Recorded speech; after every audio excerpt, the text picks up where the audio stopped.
नुसता भारतीय जनता पक्ष भ्रष्ट आहे असं नाही, तर त्यांनी संबंध यंत्रणा भ्रष्ट करून टाकली.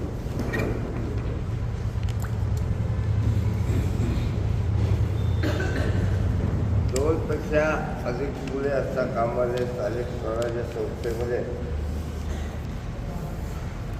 हा कायदा आहे, कायदा आणि नियम यात फार फरक आहे. कायदा हा मॅन्डेटरी असतो. काय आणि या निवडणुकीत त्यांनी संबंध यंत्रणा जी आहे ही यंत्रणा भ्रष्ट केली. आणि पहिल्यांदा जे मंत्रिमंडळामध्ये त्यांनी कायदा पास केला की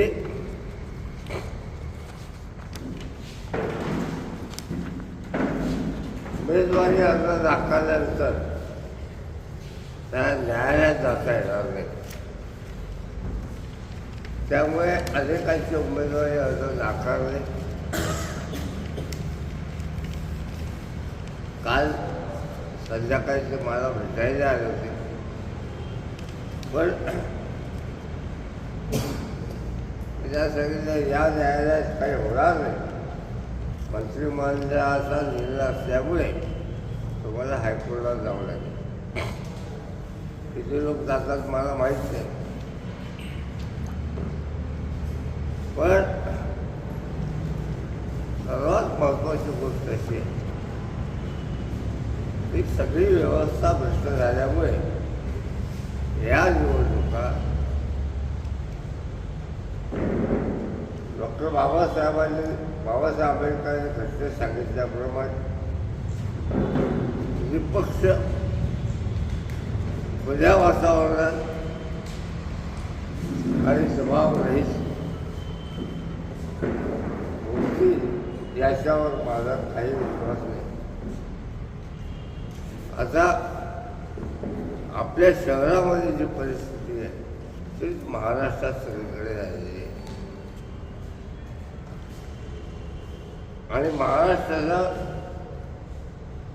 जंगल राज करण्याचं जे महापाप आहे हे महापाप देवेंद्र फडणवीस यांनी केलेलं आहे. गुन्ह्यांना प्रवेश द्यायचा, त्यांचा वापर करायचा, दहशत निर्माण करायची,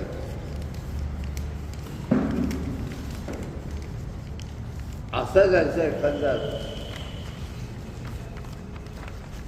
सगळा कामाची पद्धत आहे. यातून आता काय निष्पन्न होईल पुढे भविष्यामध्ये हे आता सांगण्याचं कठीण आहे, पण भविष्यामध्ये सामान्य माणसाला काहीही किंमत राहणार नाही. आणि दुसरी महत्त्वाची गोष्ट, काल गोळीबाराचा प्रकार झाला. माझ्या माहितीप्रमाणे अजूनही गुन्हा रजिस्टर झालेला नाही. आता जनतेच्या संपत्तीचं आणि प्राणाचं रक्षण करण्याची याच्यावर जबाबदारी आहे. त्यांच्या उपस्थितीतच गोळीबार होत असेल तर तुमचं आमचं भविष्यात काय होईल याचा विचार करा. या धुळे शहरामधली गुंडगिरी 1999 पर्यंत मी सगळी मोडून काढली होती, पण 99 मध्ये माझ्या विरुद्ध फारुख शहाला पेश भागामध्ये मतदान करून, माझा शब्द नीट ऐका, पेश भागामध्ये मतदान करून आणि त्याला निवडून आणल्याचं महापात्रकांनी केलं. आणि धुळे शहरामध्ये हिंदू मुस्लिम हे पूजेची पूजा नव्हती. तुम्हाला सगळ्यांना माहिती आहे की एका वेळेला 35 गुंड भाजपने पक्षात घेतले होते. त्या महान कार्यक्रमाला देशाचे आपले पालकमंत्री त्यावेळेला गिरीश महाजन, जयकुमार रावल, संरक्षण राज्यमंत्री सुभाष भामरे आणि रावसाहेब दानवे आणि 35 गुंड स्टेजवर होते. पण मी एकटा विरोध करायला गेलो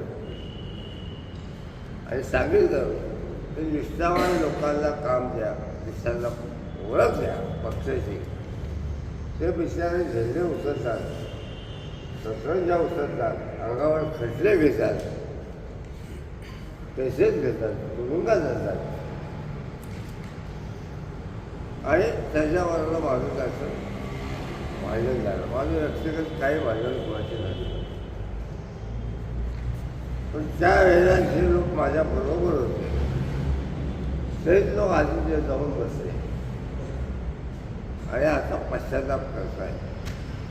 सांगायचा उद्देश असा की भारतीय जनता पक्षाने आपलं धोरण म्हणून ठरवलेलं आहे ते बाहेरून आलेल्यांना प्राधान्य द्यायचं आणि आपल्या लोकांना पायातले दगड म्हणून वापरायचं.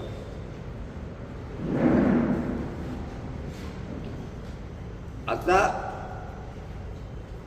माझ्याच दृष्टीने म्हणाल तर लोकशाहीचं अधपतन आहे.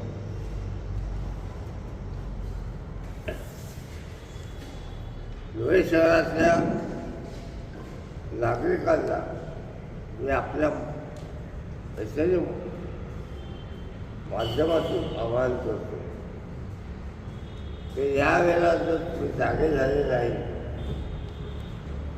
तर तुमचं रक्षण परमेश्वर पण करू शकणार नाही. काय आता परमेश्वर स्वतःचं रक्षण करू शकत नाही हे RSSच्या समोरच्या कार्यालय तोडलं 1400 वर्षापूर्वीचं मंदिर. महादूतच्या काळात साखळी घातली, शंकराच्या काळात साखळी घातली आणि ते ओढून मूर्त्या काढल्या. काय त्यांचा हिंदू धर्म आहे भाजपचा, त्याच्या पक्षात धोरण येते ते पार्किंग महत्त्वाचं आहे, मंजुऱ्या काही महत्त्वाची नाही. त्यामुळे त्यांनी त्यांच्या पक्षात धोरणाप्रमाणे केले. पण माझा सांगायचा उद्देश असा आहे की सामान्य नागरिकांनी या गोष्टीचा गांभीर्याने विचार करणं आवश्यक आहे. आणि तुम्ही प्रसार माध्यमात आहात, त्याचा जितका जास्त प्रसार करता येईल तेवढा करावा. एवढी विनंती करण्यापेक्षा मी तुम्हाला जास्त काही सांगू शकत नाही. आता एक मुद्दा असा आहे, मी ज्याला व्यवस्था भ्रष्ट झाली असं म्हणतो त्यावेळेला मला उदाहरण दिलं पाहिजे.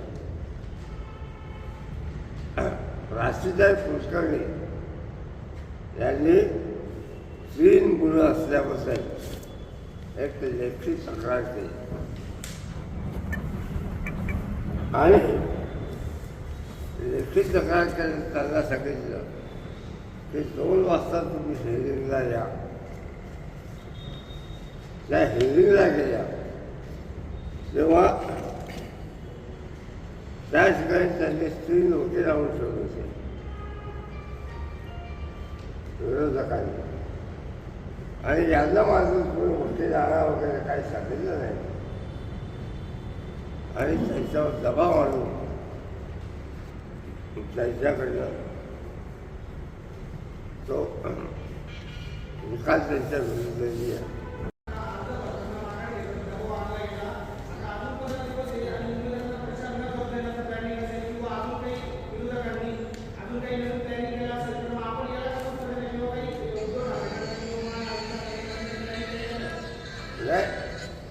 कसं आहे की त्या परिस्थितीवर अवलंबून आहे.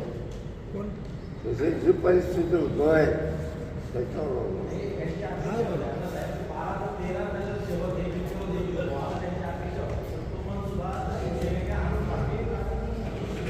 तुमचा आवाज घुमतोय. त्यांची इच्छा होती की 12 ते 13 नगरसेवक हे निवडून झाले पाहिजे अशी त्यांची इच्छा होती. ते त्यांचे 84 उमेदवार होते. नाही पण त्यांची 12 ते 13 नगरसेवक झाले नाही बुवा. आणि त्याच्यासाठी त्यांनी ताकद लावली होती. त्यांना शिवसेनेने त्यांचे उमेदवार बाहेर पाठवून दिल्यामुळे त्यांना उचलता आले नाही. एकही उमेदवार बाहेर पाठवलेला नाही. त्याचा विचार मला विचार करा. त्याच्यामुळे त्यांना हे दावा उमेदवार बिनविरोध करणं मिळाले. आता तुमच्या उमेदवारांसाठी मी असं करतो. मी शिंदे गटाच्या कुठल्याही प्रश्नाला उत्तर देणार नाही. आमचे उमेदवार असे होते, भुक्कळे होते काय ते बिलकुल कोणालाही आम्ही बाहेर पाठवलं नाही, बाहेर पाठवलं नाही. आम्ही काही इतकं कमजोर नाही आहे.